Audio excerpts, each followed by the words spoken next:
Han-gil's shocking statement and ultimatum to Jang Dong-hayek on the ESQ Andre channel. Welcome back to the ESQ Andre channel, where we analyze the profound shifts in South Korean politics together. Today, we will delve into a true earthquake that has just erupted within the ruling party, revolving around key figures holding the destiny of the conservative faction. The story begins with the powerful appearance of Han-gil, a representative of news and a former top-tier instructor, also known as a star lecturer. Mr. Han-gil has just made a shocking statement regarding Representative Jang Dong-hayek's recent apology. Without beating around the bush or holding back, Han-gil dropped a real bombshell by declaring that if Jang Dong-hayek proceeds to merge the party with Lee Jun-seok, he will personally launch a movement to oust Jang Dong-hayek. This threat is not just a disagreement.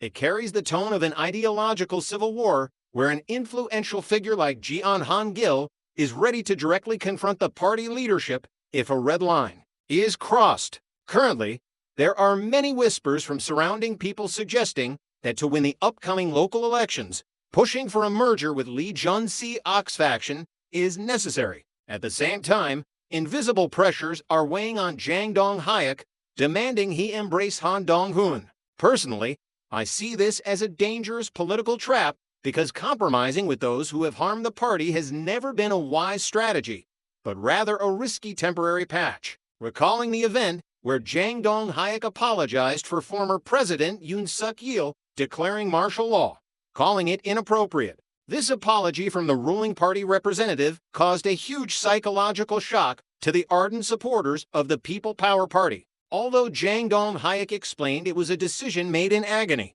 a step back to take 2 steps forward with the ultimate goal of removing Han Dong-hoon, this explanation seems unconvincing. Han-gil did not hesitate to deliver a fatal blow by affirming that if an alliance with Lee Jun-seok occurs, he will immediately start a campaign to boycott Jang Dong-hayek. I believe Han-gil's fierceness stems from the fear that the party's identity is being diluted and betrayal is being legitimized under the guise of grand unity. Previously, Han-gil had offered conditional support to Jang Dong-hayek with 3 core demands. First, he must show strong will in thoroughly resolving the issue of election fraud, an issue where Jang Dong-hayek has so far only shown a passive attitude or tacit acknowledgement without concrete, decisive action. The second demand is to protect and support those in the pro-Yoon Suk-yeol faction, meaning absolutely no betrayal or abandonment of the former president. However, reality is taking a worrying turn as Han Dong-hoon's faction is aggressively demanding a severance of ties with Yoon Suk-yeol. And the third, most important demand is to expel Han Dong-hoon. Han-gil wants to see decisive action, expelling Han Dong-hoon, publicly supporting the pro-Yoon faction, and clarifying election fraud. The situation becomes even more tense as today is the day the prosecution announces its sentencing recommendation for former President Yoon Suk-yeol. If the court declares Mr. Yoon Suk-yeol guilty in February and applies a heavy sentence like death or life imprisonment, Jang Dong-hayek's previous apology will be seen as an unforgivable betrayal. Apologizing is tantamount to indirectly admitting the former president's guilt before the court verdict, and Jang Dong-hayek will be nailed in history as a traitor. Han-gil saw through this terrible script and warned that cooperating with Lee Jun-seok, who always attacks Yoon Suk-yeol, is akin to political suicide. Lee Jun-seok and Han Dong-hoon are viewed by staunch conservatives as birds of a feather. Currently, Jang Dong-hayek is in a dilemma as opposing forces within the party, including the pro-Han faction and some senior lawmakers, are trying to block the disciplining of Han Dong-hoon and push for an alliance with Lee Jun-seok.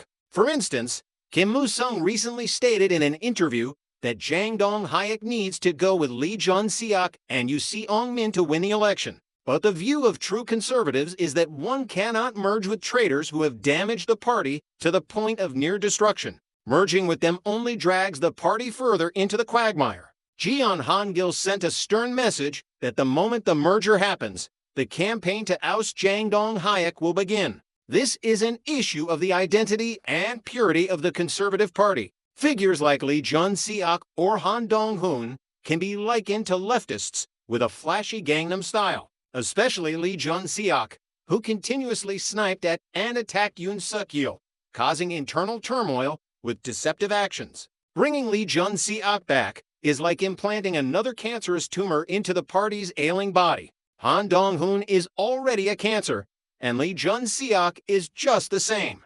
Han Dong-hoon is currently struggling desperately, and if Jang Dong-hyuk does not quickly use the ethics committee to deal with him decisively, but instead shakes hands with Lee Jun-seok, the entire core support base will leave the party. Jeon Han-gil represents these core supporters, who brought 1 million young members into the party. If they turn their backs, the People Power Party will fall into a chaotic vortex. Regarding former President Yoon Suk-yeol's trial, the recommended sentence today is expected to be death or life imprisonment, a bleak prospect. However, more worrying is the verdict from Judge Jik-won a month later, which could push South Korea into a real storm. People believe there was no insurrection because there were no riots or paralysis of social order on the day martial law was declared. Everything happened within the constitutional framework. But if a death or life sentence is handed down, the country will plunge into chaos again. In this precarious context, if the largest opposition party fails to remove Han Dong-hoon or merges with Lee Jun-seok, collapse is inevitable. Jeon Han-gil has sounded an early warning bell, and this is the time Jang Dong-hyuk needs cold decisiveness and courage more than ever. Prediction of future developments from the narrator's perspective. Based on the sharp analysis from Jeon Han-gil and the actual situation, I predict that Jang Dong-hyuk will still hesitate in the short term because the pressure from senior lawmakers like Kim Moo-sung is not small. However, when the prosecution's recommended sentence for Mr. Yoon Suk-yeol is officially announced, the outrage of the core conservative faction will explode violently. At this point, Jang Dong-hyuk will be forced to choose a side. It is highly likely that he will not dare to publicly merge with Lee Jun-seok immediately for fear that Jeon Han-gil's threat will become reality. However, dealing with Han Dong-hoon might be delayed, leading to increasing dissatisfaction. Jeon Han-gil will very likely organize a large-scale campaign to pressure Jang Dong-hyuk to return to the correct pro-Yoon conservative trajectory or face the risk of losing his seat. South Korea will soon witness unprecedentedly fierce protests and internal struggles. In summary, today's story shows us the fragility of political alliances and the importance of ideological steadfastness. Jeon Han-gil's warning is not just a personal threat, but the voice of a collective feeling betrayed. Will Jang Dong-hyuk choose the path of compromise for short-term survival or accept the pain to purify and regenerate the party? What do you think about the possibility of Jeon Han-gil actually ousting Jang Dong-hyuk if the alliance with Lee Jun-seok happens? Please leave your opinions in the comments section. Don't forget to follow the ESC Andre channel for the next hot updates.